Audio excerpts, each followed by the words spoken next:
Muito obrigado, Sr. Presidente. Permita-me que, pela primeira vez que estou a falar aqui nesta Casa, uma saudação especial ao Sr. Presidente e queria também cumprimentar as senhoras deputadas e os senhores deputados. Sr. Presidente, senhoras e senhores deputados, com este projeto de resolução em debate, PSD e CDS insistem numa agenda parlamentar de quem verdadeiramente nada quer discutir. É um agendamento apenas para insistir numa guerrilha parlamentar permanente. E para quê? Apenas e só para o Presidente ouvir. Afinal, não conseguindo conviver bem com o resultado das últimas eleições, procura uma tábua de salvação que ainda os agarra ao Governo. É o desespero que os move afinal. É uma espécie de espírito de sobrevivência. E que pretende com este debate? Acham que conseguirão mostrar ao mundo algo nunca visto. Parece que PS, Bloco de Esquerda, PCP e PEV têm posições e pensamentos próprios. Ora, para retirar qualquer dúvida, afirmamos com clareza e desde já, sim, o Bloco de Esquerda tem pensamento e posições próprias. E sim, é possível com essas posições e mantendo os nossos princípios, fazer um acordo forte que responde à urgência do país e rompe com o empobrecimento.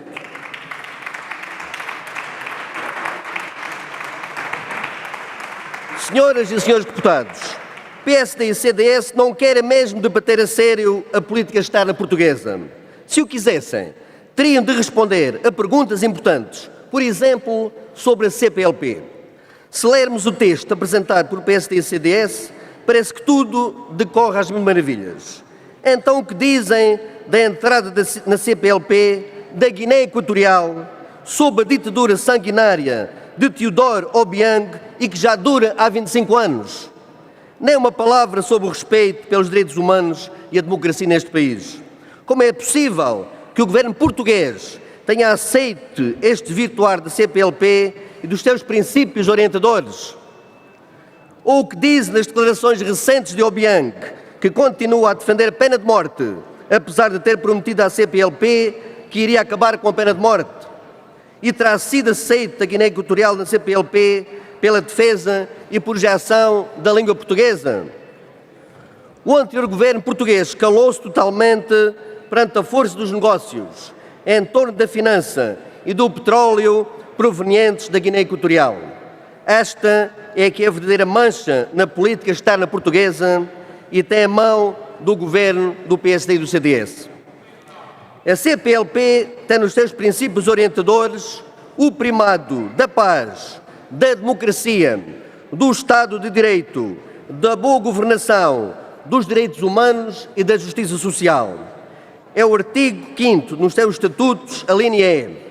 Conhece, senhores deputados e senhoras deputadas do PSD e do CDS? Aparentemente não.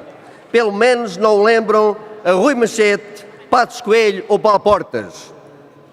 E nem uma palavra tem no texto que apresentaram sobre a perseguição de jovens em Angola e o seu julgamento, que mostra que não existe lá nenhum Estado de Direito.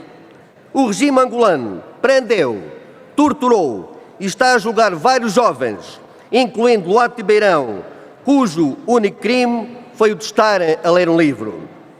E o que nos dizem as escolhas de PSD e CDS quanto à política externa?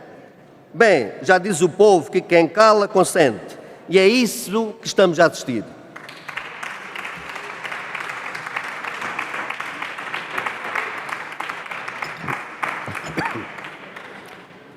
Senhoras e senhores deputados, para um debate sério sobre as matérias em preço, diríamos que para nós um dos pilares fundamentais no âmbito da política externa e das relações internacionais será o da promoção da paz e da solidariedade, no respeito e no cumprimento da Carta das Nações Unidas e da Constituição da República Portuguesa.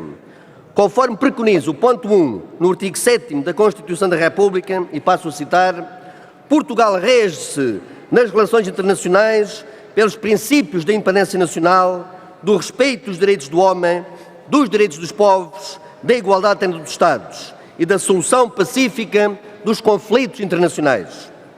Ora, o projeto de resolução apresentado ignora isto e não uma única vez menciona as palavras paz e solidariedade, o que não deixa de ser surpreendente e até estranho.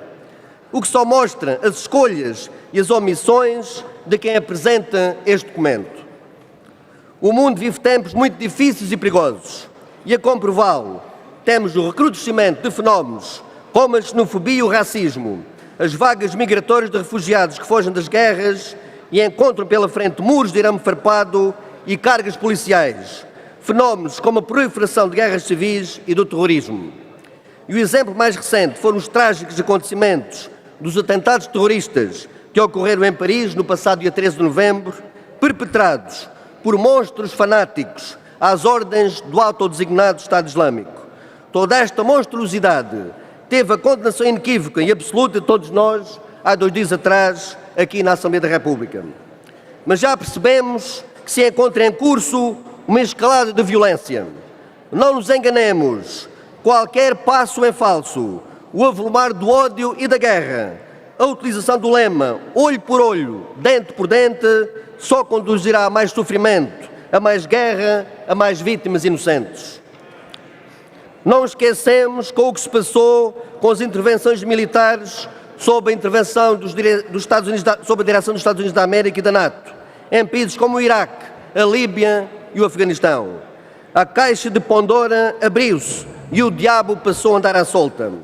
Países completamente destruídos, proliferação de guerras e de terrorismo, centenas de milhares de vítimas e centenas de milhares de refugiados. E lembramos bem da Cimeira das Lajes, e onde estava a direita nessa altura, ao lado das mentiras que justificaram a política das bombas. Um foi premiado e fugiu para o exílio dourado de Bruxelas durante 2 anos. O outro, Paulo Portas, foi condecorado pelo Pentágono. Nós temos memória e não nos esquecemos. Há algum pedido de desculpas que o PSD e o CDS queiram fazer ao país por este episódio vergonhoso?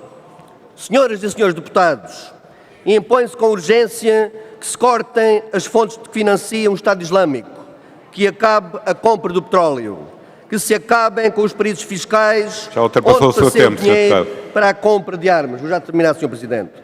Torna-se necessária as fontes de financiamento e comércio e cortar o mal pela raiz. Sobre isto, o projeto de resolução também é omisso. Muitas das armas dos jihadistas são europeias, americanas, russas, israelitas. E há que questionar o papel de países neste conflito, como a Arábia Saudita, outras monarquias do Golfo Pérsico e até a própria Turquia. Peço que termine, onde está a coragem para isso? Eu vou já terminar, Sr. Presidente. O bombardeamento de retaliação é sempre mais fácil, mas já provou muitas vezes ser a resposta errada. Vamos continuar a cometer esse erro?